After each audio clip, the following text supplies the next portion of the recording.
Good evening, everyone. Happy Friday. Hope everyone is well. My name is Tobrise, the best grassroots centre back in the universe. Yes, I've said it. And you are tuning in to the fortnightly show, Strike While the Iron's Hot, with Shugs. How you doing, Shugs? Hey, my bro. How's things? All is I'm good. good. You know what I mean? Okay, Sunny cool. day today.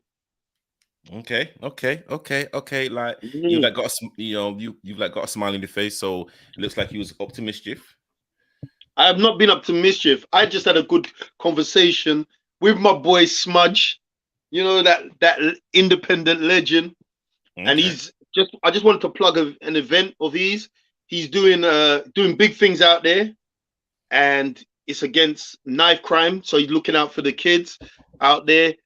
I'm gonna get the information a little bit later, but I believe it's next week, Wednesday. He'll be playing a charity match to help that out. That's in Croydon. So I'm trying to get the info up, and if not, I'll get it posted on this event as well. Please go down, please support. We gotta protect the kids and big up my boy Smudgy, my Yeah, brother bless. Smudgy Argo. He know it is. Bless. No, big up to Smudge. Big up to Smudge. So, literally, what it is, we are gonna go straight into it. We have lots of guests coming on, or a couple of guests, should I say? But yeah, let's gonna go straight into it. The mental challenge, player or management, and literally, what I kind of mean by this, if you're kind of going through certain things during the week, is it the player's decision to actually play on that Saturday? And we're going to stick to Saturdays. We're going to stick to vets. And I don't want to talk too much, but I mean, of course, Shugs, you've kind of gone through a bit of a tough time recently. I don't want to say too much unless you want to elaborate. But I mean, again, I would love to get your opinion, Shugs. If certain things are happening in your life, whose decision is it to play on that Saturday? I mean, ultimately, we're all adults, aren't we? We're all grown. So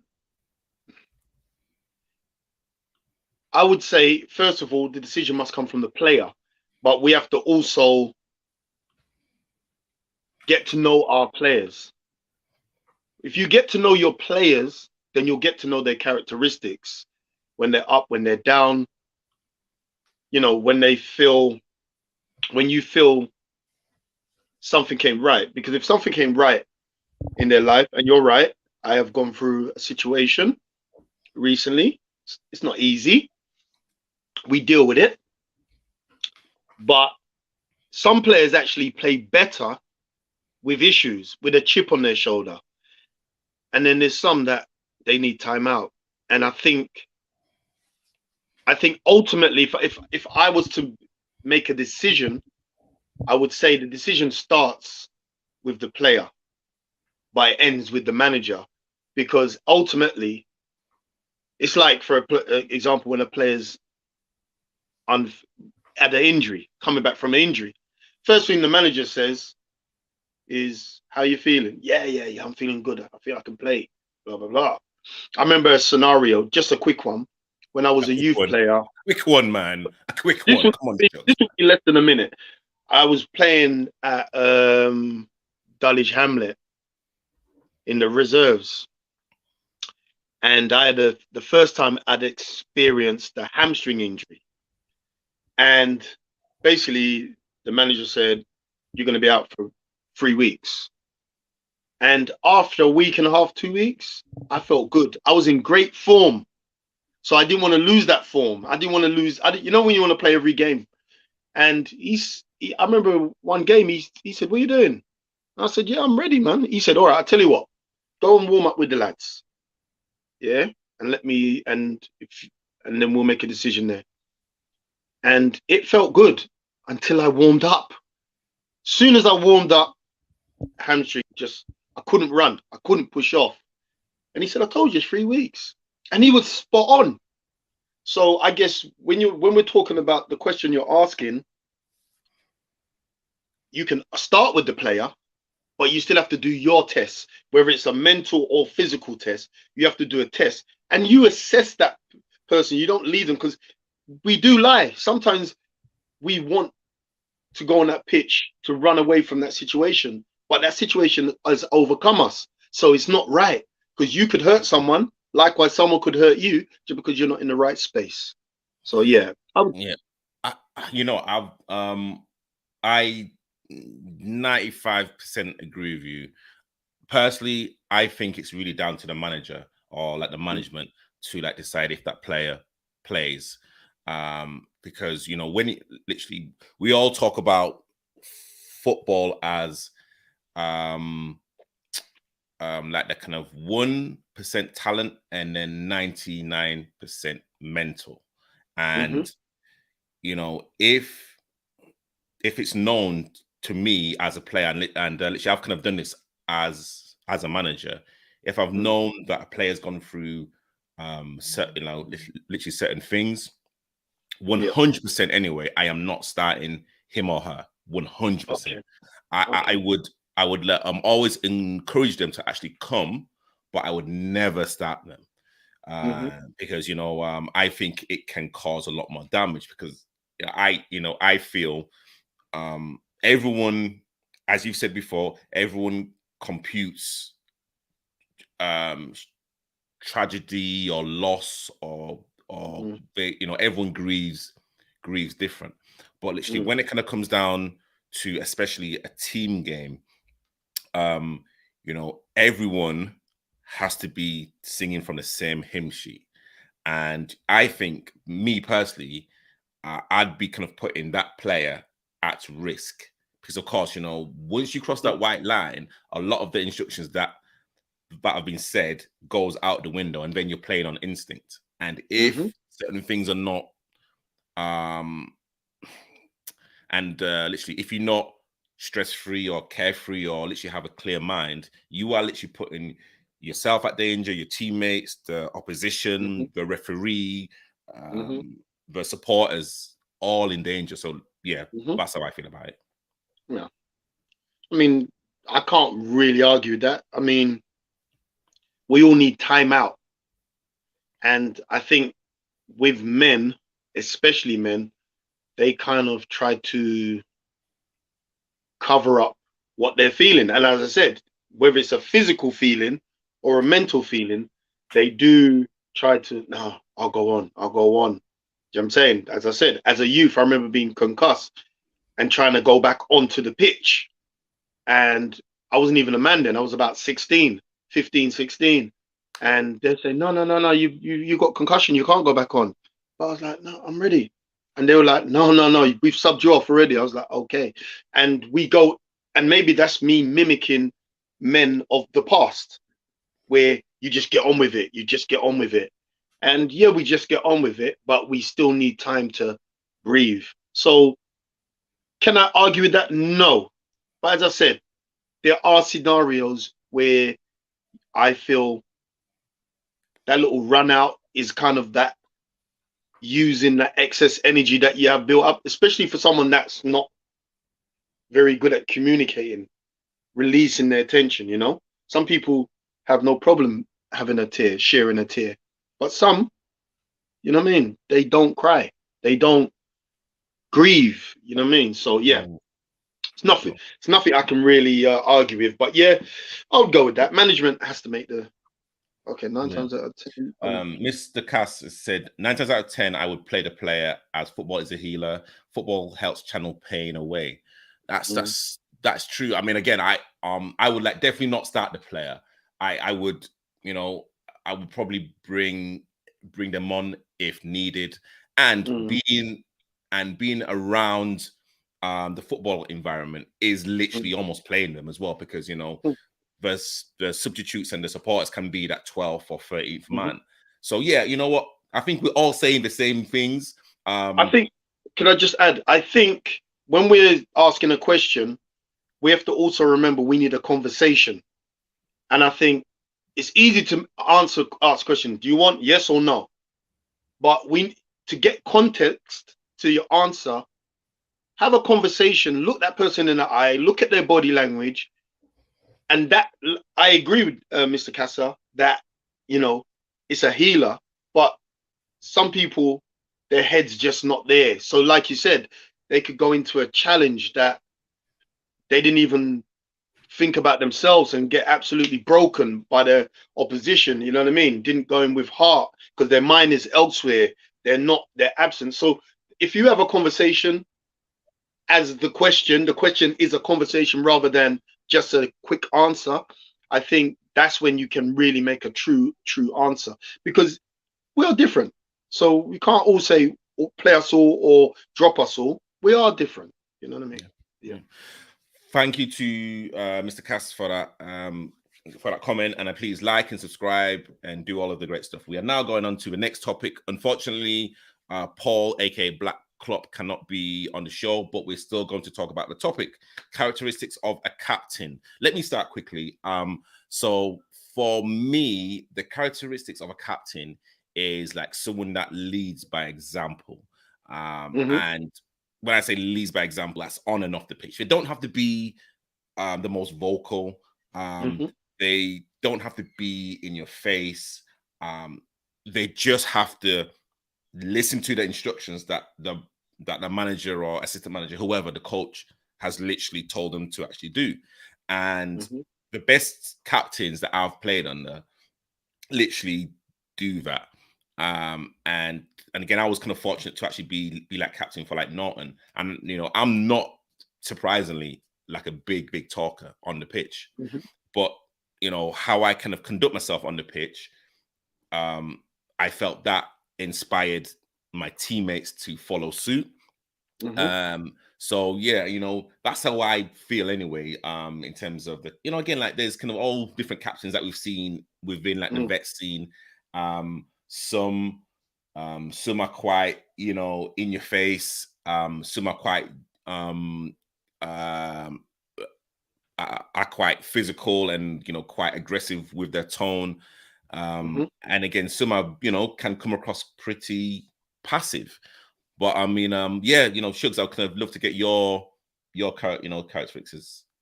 Well, I'll tell you a characteristics I'll use, and because he was meant to be on here talking about it, I'm going to use Black Klopp as example.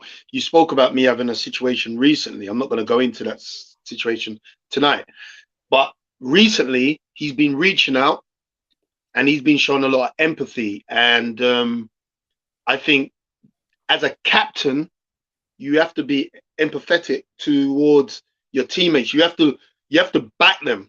You have to be there for them. You know what I mean? Like, let's say, for example, I've made a bad challenge and all the other team has come wanting to have a go at me. I've done wrong, but you're like, all right, Shugsy, step back. But you stand next to me and you say, step off him, move away from him. I'll have a word with him. Blah, blah. You know what I mean? Like, you're backing me, but at the same time, you're saying you need to calm down. Be careful that challenge. That ability to stand by your player, make him feel like you got his back, and any war he has, he has.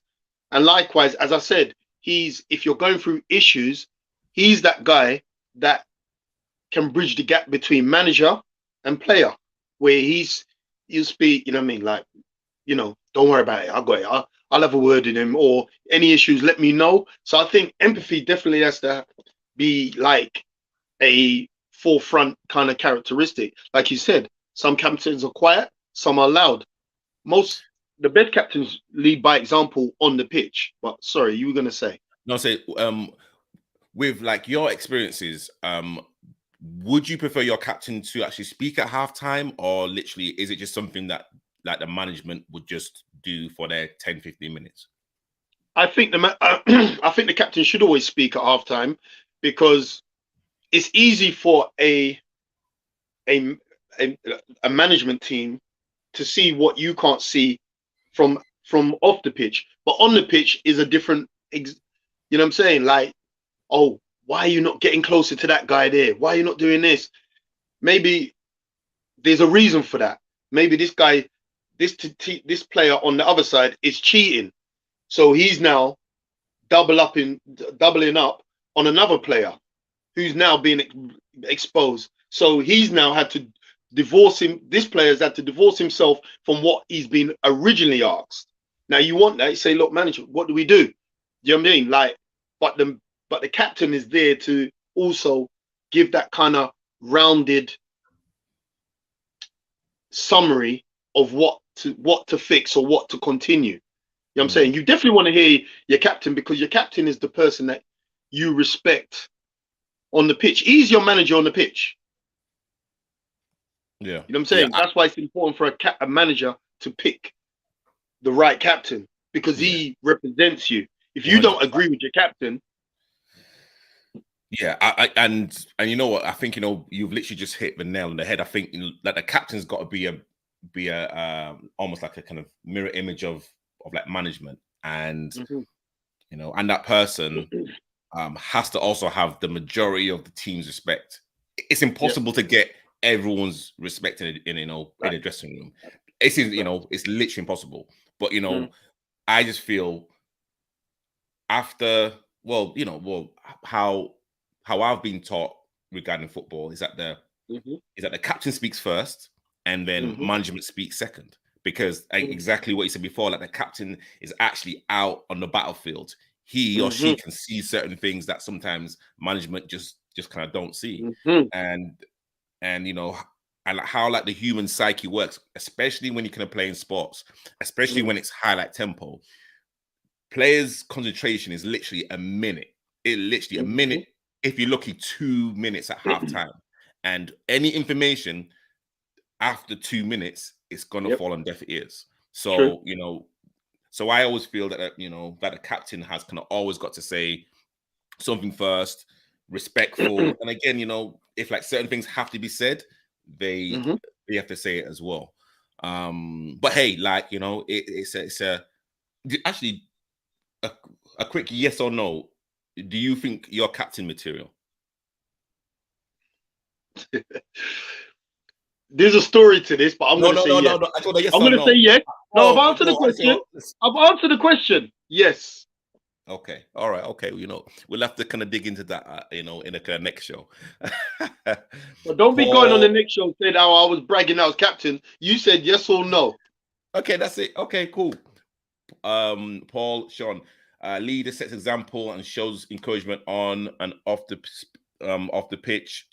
Gary says, good evening to you. Paul again says, respect and communication sets the tone as a captain. Players will follow suit.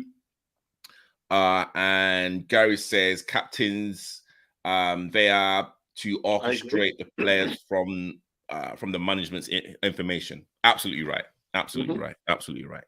So, but hey, you know what? Can I just hit one point on the captain?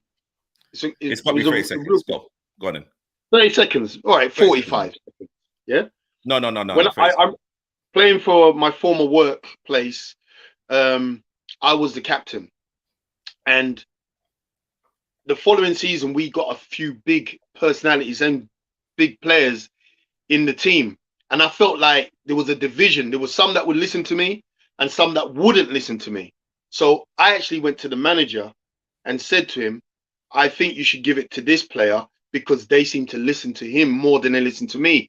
Because I don't want to be in a situation where I'm talking and we're going to war, but you don't respect what I'm putting out there, the commands I'm putting out there, the instructions I'm putting out there. So I felt like my game was being distracted by that, as well as them not listening to me. So I passed over the reins. They did that. I became top scorer and we won the league. You know what I'm saying? And by the way, the captain. No, you know what? No, you know. I'll tell you who the captain was. The captain was a charcoal player. That's what I'm going to say. Okay. Well, that's all I'm going to say. We're gonna kind of dig into this later, but no, you're not. I'm not going to give nothing more than that. He knows who he is. I want to kind of welcome our first guest onto the show. He's the manager of Catford Wanderers, and they played Glebe last week Saturday. Ainsley, welcome to the show. How you doing, sir? What's going on, Tobrise? All good. What's going on, Shugsy? You all right? My brother Ainsley, you know. Cool, calm, and collected, man. So let's go straight into it. I would kind of look to get your kind of overall analysis of last week's game against Glebe. Well, first and foremost, I don't really, you know what I mean, there's no room for excuses in it. We don't do that. We lost the game. Simple as that. On the day, I think we was the better side. We had majority of the chances, but we just couldn't put it in the ball in the back of the net. Take nothing away from Glebe. They're a good side, good bunch of lads, very respectful. You know what I mean? It was just one of them days where it just wasn't weren't meant to be honest with you. Do you get what I'm saying to you? But in all actual fact, anyone who was there will tell you the same thing. We just couldn't put the ball in the back of the net. We had one clear-cut chance, what should have been a goal, but it wasn't. It just wasn't meant to be. Do you get what I'm saying to you? So that's my personal analysis of the game. Obviously, there was other people there that could probably tell you either the same story or give you another story, but that's just my take on it, to be honest with you. And what did you learn from your players before, during, and after the game? Do you know what? I know every player individually, innit? Because obviously I'm the one who assembled the team, so I kind of know everyone's temperament anyway, and everyone was up for it. Do you understand? I can't fault. To be honest with you, listen, after that defeat, I said to everyone, look, everyone can hold their heads high in defeat. It's not very often I say that, but everyone played a good game. The game should have been dead and buried. So, you know what? All what I learned about my players, I already knew. If you feel where I'm coming from, do you get what I'm saying? So it was just on the day, everyone was just kind of upset, but at the same time, we knew we should have won that game. So it didn't really. We had a presentation that day. We just went back there. Everyone was in good spirits. We had a presentation, gave back some trophies to some people that won certain accolades for the season, and that was it. But like I said to you again, majority of the players, I know them inside and out. They're all warriors. They're all lions. So I couldn't really ask for nothing more, really. Do you know what I'm saying? Cool. Shugs, have you got a question or comment? Yeah, really. It was an interesting game for you to be playing against a first division side, and I'll put you as my favourites for next season. I know that's pressure, but you know what? You don't win nothing if you don't accept pressure. You know what I'm saying? I wouldn't even say that's pressure, because you know man's temperament, Marlon. Do you understand? You know man inside and out. Man's about winning. Just about winning. At the end of the day, no matter who we play, we're gonna turn up and play regardless. We don't fear no one. There's no one who we look at and think, right, you know what? It's gonna be a tough. No, we play anyone. We play Charcoal like 3 times. They're my guys. Do you got what I'm trying to say to you? So, shout out to Piper, Chrissy, Marlon, Farrell guy. And at the end of the day, you know what I mean? We played LSU 18. Everyone we've played, we've given them a game. Do you understand? We played Santos, good side. And on our day. So would you say? So would you say that you're in? Would you say you're in good stead for next season to really make a real assault? Million percent. Listen to me. We underachieved this season, but bearing in mind this was our first season together as a team. Like I just assembled this team this year, basically. You understand? And we ended up finishing in the top half and reaching the cup final. So, and that might not be, you know, like fine margins, but to me, that's a good season. You understand? It's a good season.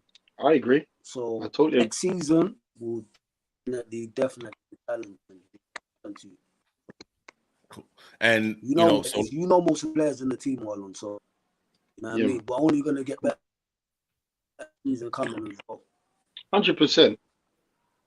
So Ainsley, I mean, going like back to the game, I was there, and I saw probably most of the second half, even though I was kind of milling around, and won like 100%. You know exactly what Sean said. You know, Catford were very unlucky that the best team lost. Football is cruel, but football is cruel, and again that just shows levels of, you know, in terms of how Glebe won it. You know, that shows levels of discipline, concentration, and focus. and you know that's kind of something that you will be definitely taking into next season, right?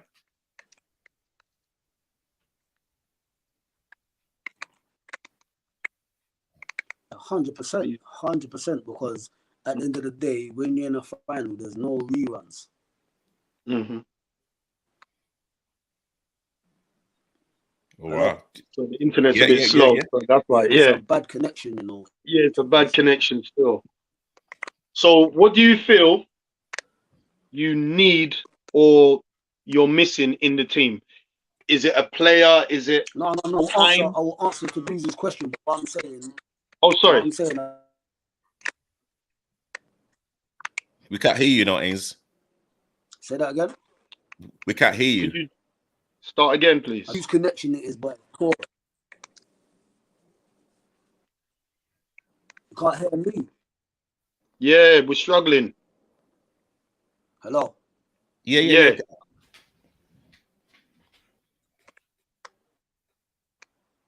You reckon you could log out, log in? What about now? Yeah, okay, I can hear you. Yeah. Are you talking? I'm gonna log out and log in. 1 sec. We can hear you. Okay, he's gone. All right, he's Okay, gonna come back.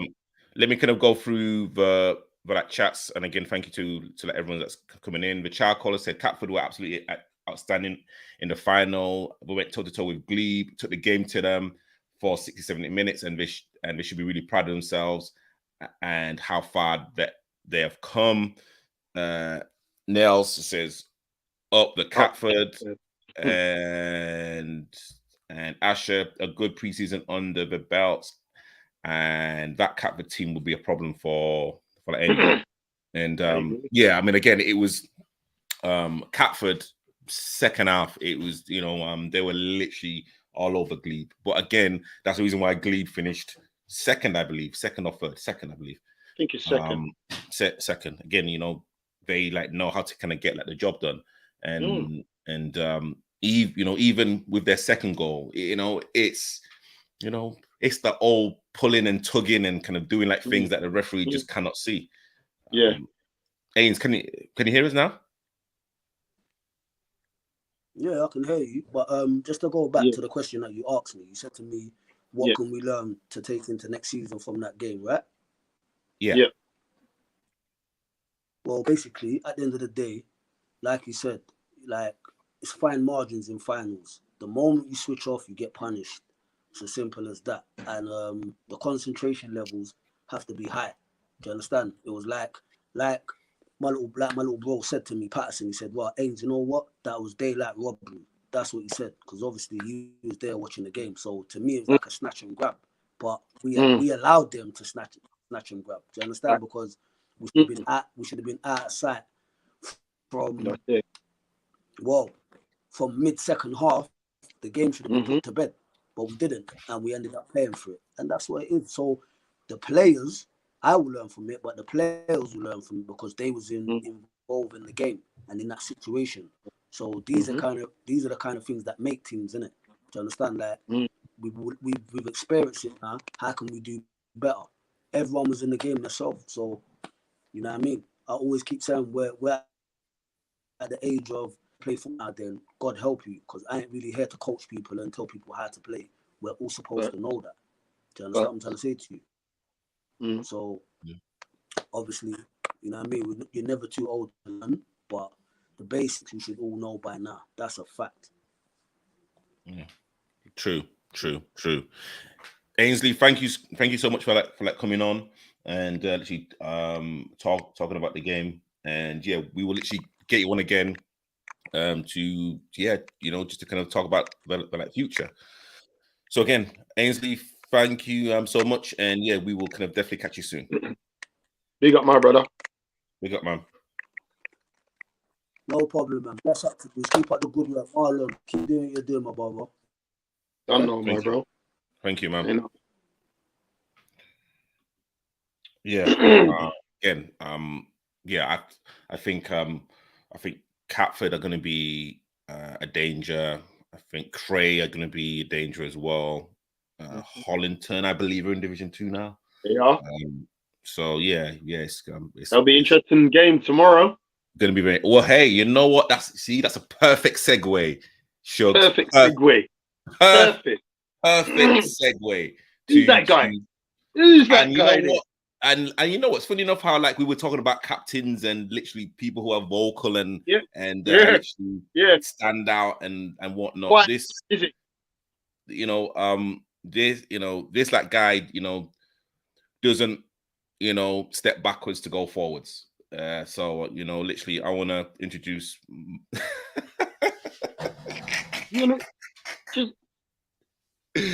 this guy's still got his medal, Jeez. Wow, he's still got his medal there. Marlon, you sleep with that. You sleep with that. Every one of them.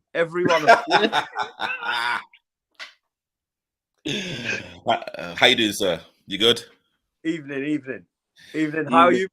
I have no speak, sir. How are you? Good out here, man.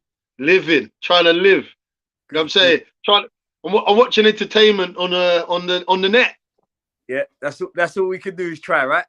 That's it. So, sorry, just before you did continue, yeah, I've got a little bit of a bone to pick with you. Okay. About people being vocal, etc. I think you're a very good lad. Love the stuff that you're doing. I'm 100% supporting you. Go on. How dare you keep me to last? Captain of the Charcoal, Southern London, Champion of London. How the hell have you got me last? And you somebody else Marley. Talking about a captain? Really? Marley, but to be honest, in his defense, if you go to a concert, you don't watch the main act at the start, do you? Fair play. Yeah. Fair play. Thank you. I'm back to you. You owe me now. You owe me, bro. No, well, you know what I was going to say. You out again. No, well, you know what? That's exactly what I was gonna say. Like you've like got a big final tomorrow, so let everyone tune in, like right now, so we can talk about it a little bit more. Okay. I'll accept that. So, again, congrats winning the London Vets Cup. But again, like let's kind of park that aside now. And the league as well. And the league. Congrats. Yeah. Let's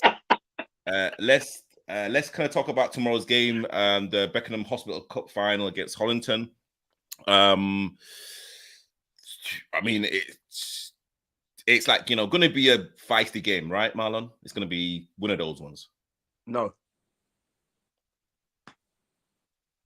that's just it. No, it's not going to be a feisty game at all. It's not. I'm expecting us to go out and 3s and 4s. Wow. I'm expecting us to go out and beat them 3-4-0. Okay. And why is that? We're just superior all around the park. We're just superior all around the park. I said to you on that show when I was talking to Andy. I think the worst thing on the day, but it was the best thing for us that happened to us, is losing against West Fulham last year. We'll never experience that pain again. And that's what I was saying to Ainsley. Big up Catford. It's probably the best thing that's happened to them, because next year they won't want to feel that again. Mm. With a group of winners in our changing room, a group of winners. Okay, but I mean, Hollington. With all due respect, they've kind of beat higher teams, and again, yes, like they are the underdogs, but they're not gonna lay down. And literally, they know a few of your guys as well, so it's not gonna be a surprise to them how you guys play.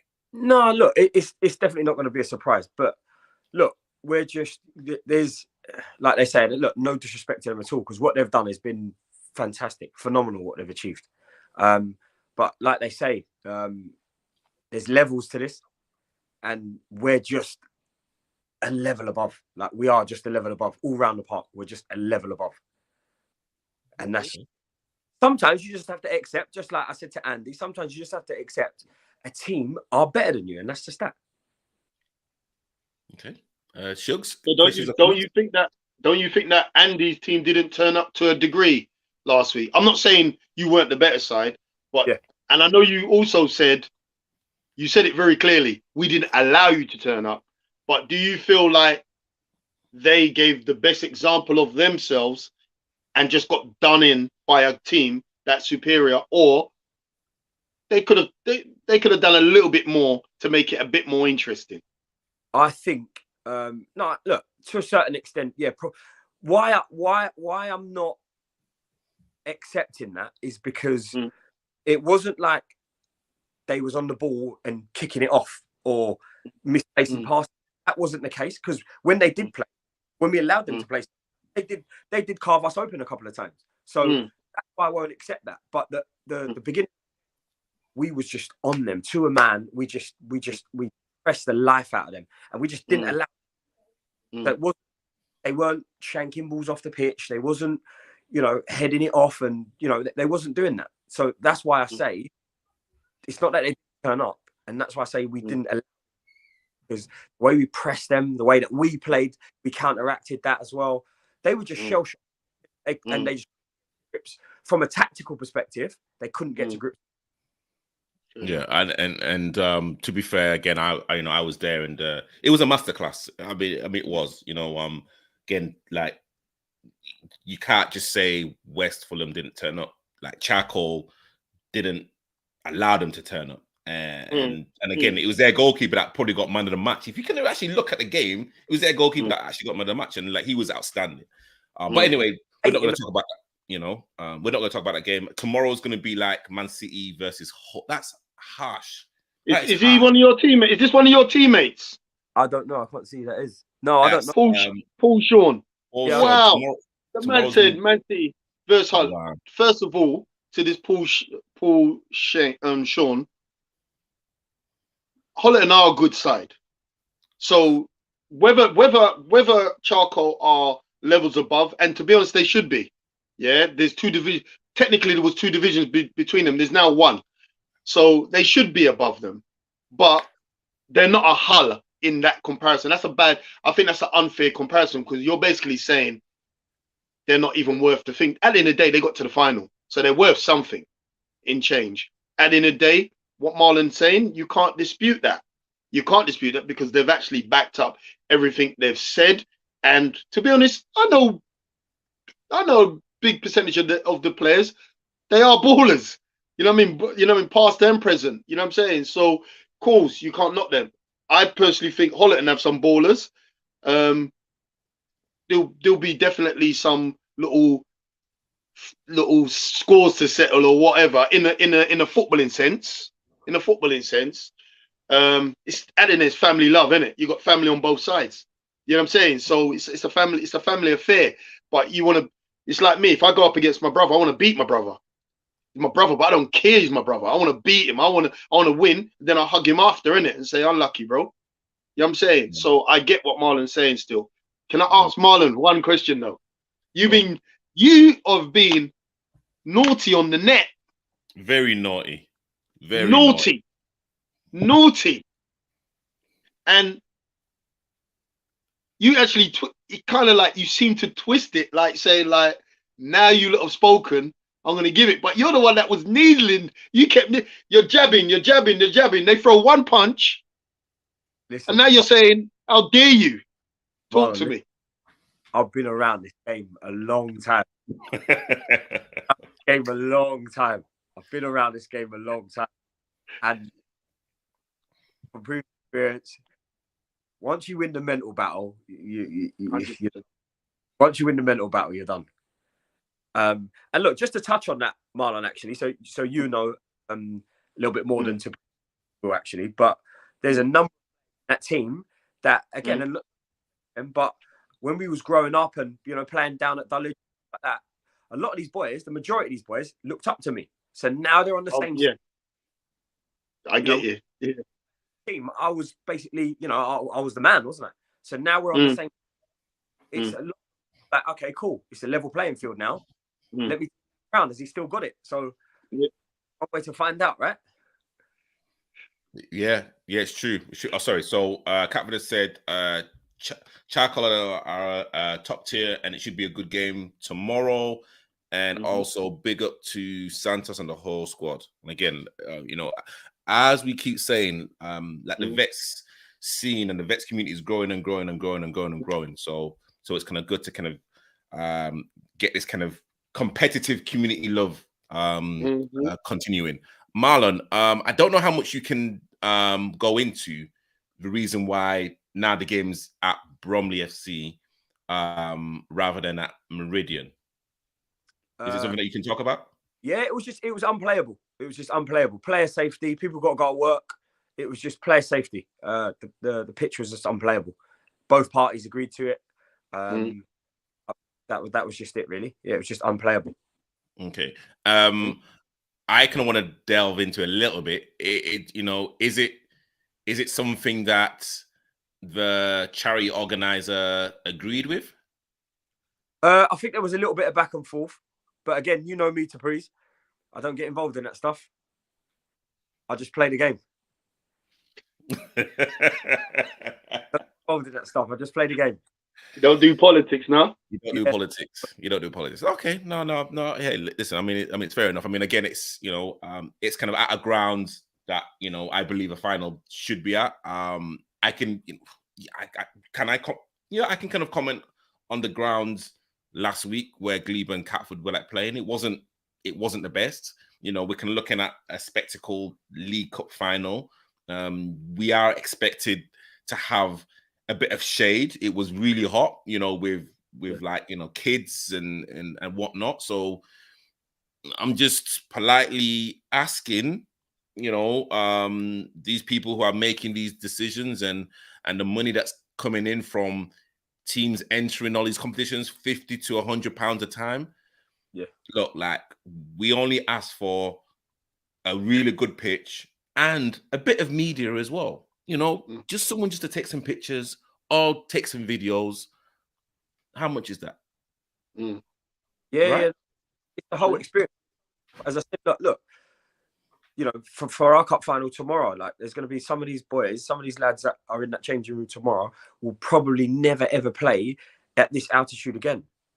To have that at their disposal is fantastic. They pay all that money all year and stuff like that. So yeah, look, for them to just put that on, because we make it happen for the league. So in return, or the cup organisers or whoever it may be, the sponsors, surely that they can, dig in and, get a decent pitch at least. That's it.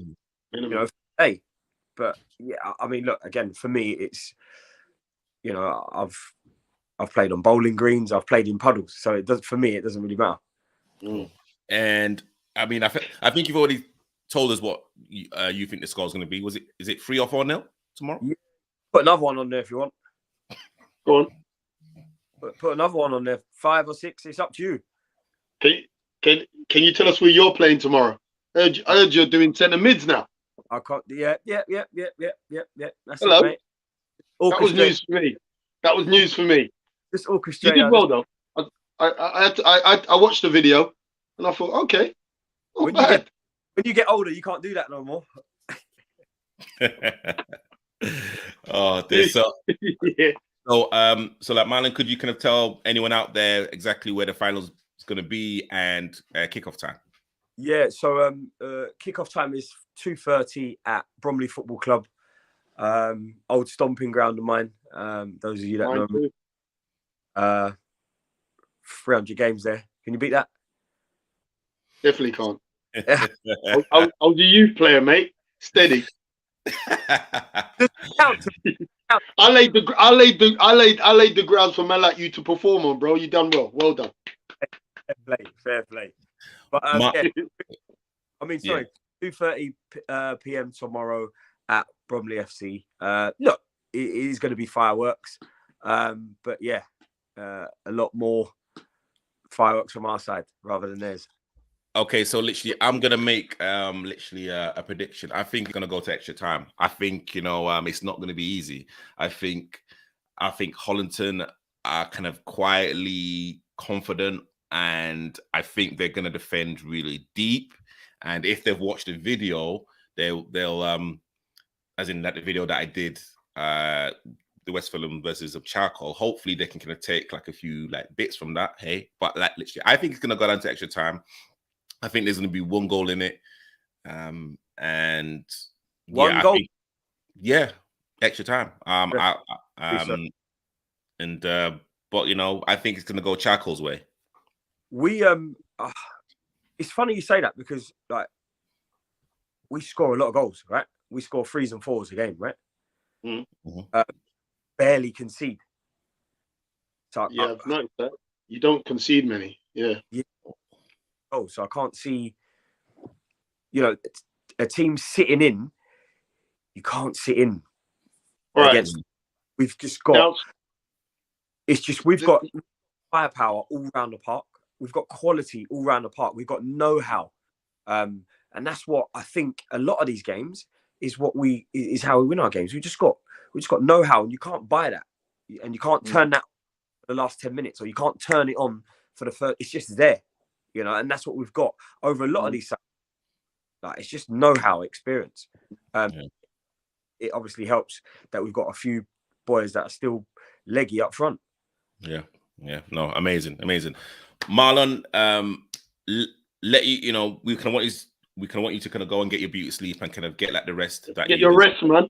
Get your rest. Got a big day, big game tomorrow. So honestly, Marlon, captain of Charcoal, thank you for like coming on, and I'm sure I'll be hearing from you tomorrow, Sunday, Monday, Tuesday, Wednesday, every single day. You're ready. Can I get a signed shirt? Yeah. You get a sock as well. We can have a sock, Marlon. Make sure it's 2 though. I don't do once. Right. Thank you so much, Marlon. And you'll be seeing me. Yeah, you should be seeing me. I'm there tomorrow as well. Are you there tomorrow? Yeah, Tobrise? Yeah. I'll be there. I'll be there tomorrow. I'll be there tomorrow as well. Perfect. All right, then. Take it easy. You know what I mean? Good luck to my avarice. Cheers, gents. See you later. Take it easy. Yeah. So, on the back of that, there was a comment. Sean said, literally, I didn't really want Marlon to answer this because, of course, he's like a player and he's kind of playing tomorrow. But like he says, off the back of your comments about the pitches for the Vets Cup final were like not inadequate. Do you think the standard of officials should be improved for next season? Okay. Marlon, what do you think about that? Off the back of the comments that the pitches for Vets Cup final not being adequate, do you think the standards of officials should be improved for next season? Yeah, you know what? Let me kind of go into it. I think what it is, and you know, I know that you like do like a little bit of refereeing.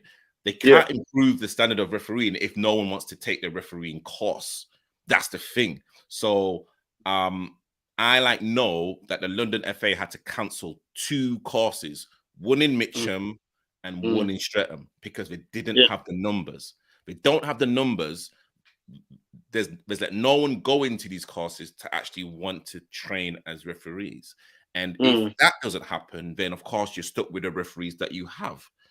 You know, I was looking to, you know, to do like a referee course. Hey, like, you know, you never know. I think I'm a pretty fair person, and I think I know enough about football to kind of make executive decision, especially in the heat of the game. But if there's no one there to take the course, then the London FA are going to be running at a loss. So it's a kind of double-edged sword. Like, could the London FA lower down the cost fee? Possibly. But again, unless people like yourself, Sean, or someone, or like, you know, other like players want to take the course, that's the issue that we're going to be getting. I mean, you're always going to get, I'll coin a phrase, dodgy refs. And the reason why it's dodgy refs, it's not because they're trying to cheat. I mean, back in the day, we had a lot of refs that we could say they were cheats. It was almost like they were homegrown. But I think there's a bit of arrogance just because you believe a decision. You want to kind of be centerpiece and you're making decisions that don't make any sense. And you could make life easier for yourself if, one, you listen to what's being said, because sometimes it's just a person is pointing out something to you. And no. Yeah, I get it. The final decision is yours, but it doesn't harm to listen, to take a breather and work situations out better. I think referees should have an assessor there, not so much to punish them, but just to score them and make them aware that they need to understand. There might be areas of the game that they need to work on. Like, for example, independent. Okay, no, but literally, let me kind of stop you there. They do have assessors, but who's going to pay for those assessors? But assessors are not free. So, like, you know, there are. All right. You say that, but if how much money are these? I mean, who's giving out these courses? Are they the FA, or are they these subsidiary leagues? If it's the FA has a lot of money, and in fact, the FA should be putting money into these leagues, whether it's vets or youth. You should still be pushing money into these so they can facilitate, because they talk about maintaining the grassroots, because that's where football starts. You know, you don't just get a player into the academy, you get them off the grass. And yeah, they may be vets, but it's still grassroots. So why can't the FA, they put a lot of money into other things, yeah? Why can't they put money where you can just get simple courses, simple assessors, where referees don't make silly mistakes, like when the referees are independent. And I have to say this one because I'd never seen this before. I've seen a lot of crazy things, but the referee gives a foul in the box, realizes it's in the box, so he doesn't want to give a pen anymore. So he says, okay, I'll make a free kick. It is a foul in the box, but I wouldn't have given a foul if I'd known he was in the box. This is the kind of the referee was saying. Madness. Honestly, like, I swear down to you, I don't know why Independent took that and carried on playing. I can't believe it. I cannot believe. You know what? Yeah, you're absolutely right, Shugs. I was. He said I couldn't. If it was in the box, I wouldn't have. And then the strange thing is that we took the free kick, you know, in the penalty area. That's what I'm saying. He said it's a foul, but if he'd known it was in the box, he wouldn't have given it. But then because Independent took the penalty, and then he said, "But I'm not going to give a penalty." But it's a free kick. But it's a free kick. And then Independent takes a free kick in the penalty area. I've never seen. And we filmed this. So we even have evidence of some of the foolishness that was being said. And I said to myself, referee, at some point you got to say, you know what? I gave a foul. I didn't realize it was in the box. Therefore, I have to give a penalty. That's all he has to say. All right, I didn't realize it in the box. That's why I didn't give a penalty. But now that I realize it is in the box, it's a penalty. Done. This guy said he just started to create his own law. That's what I'm saying. This ain't off of no FA book, nothing. Yeah. Like, no, it's true. Okay, true. You see no, you know, yeah, it's true. Hey, and that ruins it because we're paying money for that. Yeah, no, it's facts. It's facts. No, Shugs, thank you so much for kind of coming on. So we have a show in the next 2 weeks. I might as well tell everyone what the show is going to be about. It was Shugs' idea. He's like, Tobrise, you know what? Yeah, like you like do a lot and you're on the platform, but let's ask you questions. Let's kind of delve like into your journey and your high moments and your low moments and your kind of darkest moments. I'm like, okay, cool. So in the next couple of weeks, that's literally gonna be the show. So please feel free to ask questions. I know Shugs has got probably plenty of questions that he wants to ask me. So yeah, that's going to be a very, very, very interesting show. Is that right, Shugs? Yeah, definitely. Good show. Yeah. Actually, Paul has come in and said should be able to play on any pitch. Respect the league. It's all about voluntary work, and they should put and they put in a lot of hard work. Listen, I know how much work goes into making sure that a league runs full stop. Like being, being successful is very subjective, 100%. No one is, kind of even arguing with like certain things. However, there are certain things when it kind of comes to cup finals, which I've spoken about on at this show, and cup draws as well, where, hey, you know what, certain things can be done because teams are paying anything between 40 to 100 pounds. Please correct me if I'm wrong, to actually enter in all of these leagues.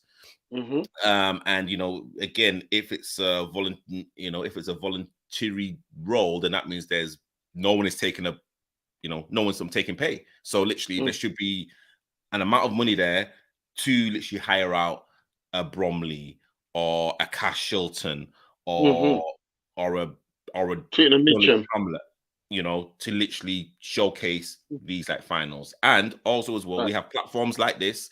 We have overlap platforms where you can draw names out of a hat, so everything is transparent and everything is everything's fair. We are literally not living in the Stone Ages now, and like the kind of volunteers that you're talking about are internet savvy or literally know people who are internet savvy that can set things up. So yeah, that's not an excuse for not doing things right.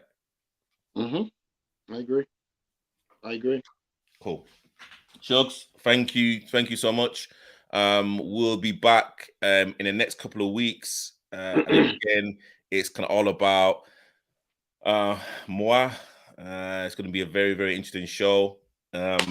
Please, actually, before I even go there, I have a show again on Sunday, the Stoppage Time Penalty Show. We are back with some very interesting topics. Sunday, 8 o'clock start. Please make sure that you've got your popcorn and your kind of shot of JD, because trust me, it's going to be a very, very interesting show. Thank you guys for tuning in. Shugs, again, thank you so much for tuning in. Big up. And yeah, we will see you guys real soon.